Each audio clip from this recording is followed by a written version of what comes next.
A mediados de febrero del año 2020, una noticia del área internacional se convertía en portada cada día en diferentes medios de comunicación. Esta informaba de una nueva enfermedad sin antecedentes en China. Poco a poco, los detalles de esta inusual situación sanitaria comenzaron a confirmar que el mundo era testigo del brote de un nuevo virus. Epidemia y pandemia fueron las palabras que comenzaron a incluirse en el discurso de autoridades de la Organización Mundial de la Salud, y con el correr de las semanas también fueron incluidas en las declaraciones de las autoridades chilenas. Marzo, un mes que hace historia en Chile. Día 3, el mismo día que el país se estremeciera por el terremoto del año 1985. 35 años después, la nación es testigo del inicio de un sismo sanitario.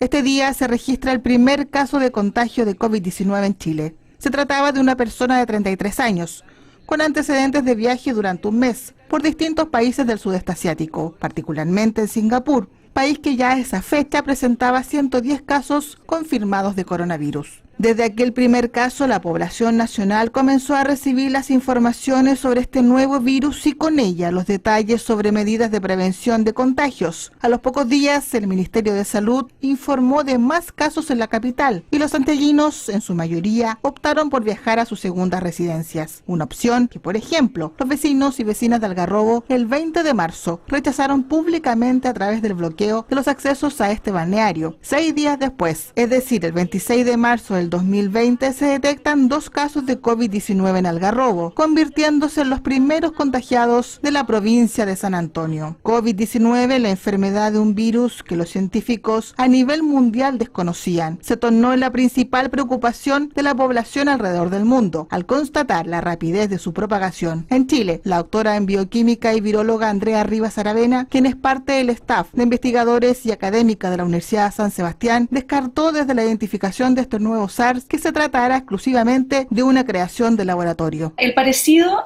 en particular de este virus con SARS es muy grande, tiene una similitud de secuencia de aproximadamente un 86%, pero tiene algunas diferencias que lo hacen más contagioso y menos mortal, que son las características que tiene este SARS-CoV-2, como se le ha denominado, para diferenciarlo del SARS-1 o SARS-CoV-1, que fue este virus que causó estos grandes contagios en 2002.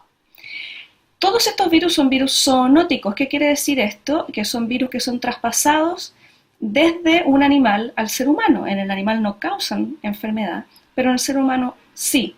Y esto no es raro, hay muchísimos virus que son zoonóticos, de hecho, influenza, por ejemplo, zoonótico, Zika, dengue. Zika y dengue son, el vector es un mosquito, influenza pasó del ave o el chancho al humano, y otros virus como el mismo Anta, que es traspasado al humano por el ratón. Entonces, SARS-CoV-2 en particular, el causante de COVID-19, los estudios estarían indicando que es un virus que proviene de murciélago, y de murciélago pasó directamente a los humanos o pasó por algún intermediario, otro mamífero. Acuérdense que los murciélagos son mamíferos igual que nosotros, que podría haber sido una civeta o un pangolín, animales que nosotros no tenemos acá. Una civeta es similar a un ciervo y el pangolín es similar a un armadillo. Con el pasar de los meses, la comunidad científica mundial comenzó a estudiar la posibilidad de una vacuna que proporcionara la cura de COVID-19. Se realizaron las diferentes pruebas y respectivas aprobaciones internacionales. Y finalmente, hubo buenas noticias. A pesar de no haber una vacuna que cure esta enfermedad, sí las actuales indican efectividad de inmunización mayor al 70%. En el caso de Chile, la campaña Yo me vacuno está utilizando las vacunas Sinovac y Pfizer, y la población de forma voluntaria ha accedido a su inoculación. En pleno anuncio de las principales vacunas, el mundo se entera de la existencia de nuevas cepas del virus causante de COVID-19. Muchos expertos comentaban que se trata de las mutaciones que normalmente desarrolla un virus. Para la doctora Andrea Rivas, esta posibilidad era totalmente esperada. Los virus en general pueden mutar mucho más rápido que una célula humana. Primero porque se propagan o se multiplican mucho más rápido que una célula humana. Los virus generan una progenie de miles en horas, en 12 horas, 24 horas, dependiendo del virus. Y además tienen ciertas características las enzimas que llevan a cabo la síntesis de ácidos nucleicos de su genoma, la que replica su genoma, la que lo copia, que permite que haya más mutaciones. Y esto es un proceso absolutamente azaroso. Las mutaciones en los genomas virales están ocurriendo permanentemente. Y hay algunas que le van a dar buenas características de mayor adaptación al hospedero o al anfitrión, y otras que van a ser deleterias para el virus. El virus puede morir por mutaciones, pero eso quiere decir que solo una parte de la progenie muere, ¿cierto?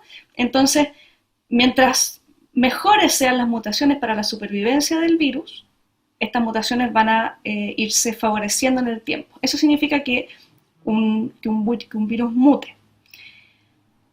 En general, además, los virus de RNA, que tienen como genoma RNA y no DNA, mutan más todavía. Y este es un virus de RNA, a pesar de que este virus tiene ciertas características que lo harían menos mutagénico. Pero también hay que entender que un virus lo que va a pretender es, como el virus vive solo dentro del organismo o de la célula que está infectando, él lo que va a pretender en el tiempo es adaptarse a ese organismo. ¿Qué quiere decir esto?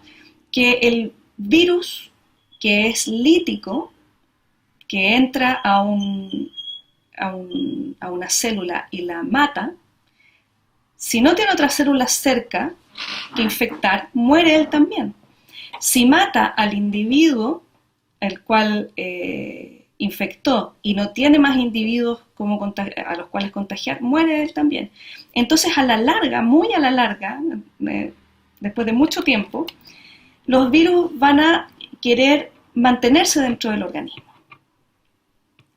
Pero a pesar de mantenerse dentro del organismo, o sea, cuando se mantengan dentro del organismo, van a replicar menos probablemente, no van a ser detectados por el sistema inmune, entonces sí van a poder empezar a generar progenie muy lentamente y permanecer en el tiempo. Y van a de esta manera convivir con nosotros. De hecho, nosotros tenemos muchos virus dentro de nuestro organismo con los cuales convivimos, al igual que con bacterias.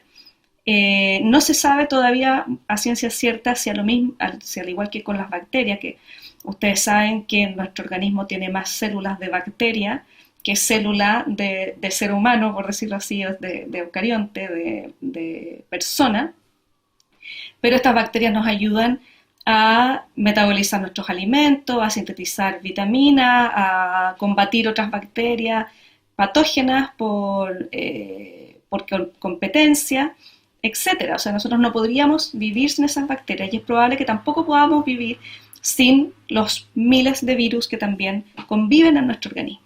Sin duda que la pandemia del coronavirus ha sido una experiencia que ha cambiado la forma de relacionarnos.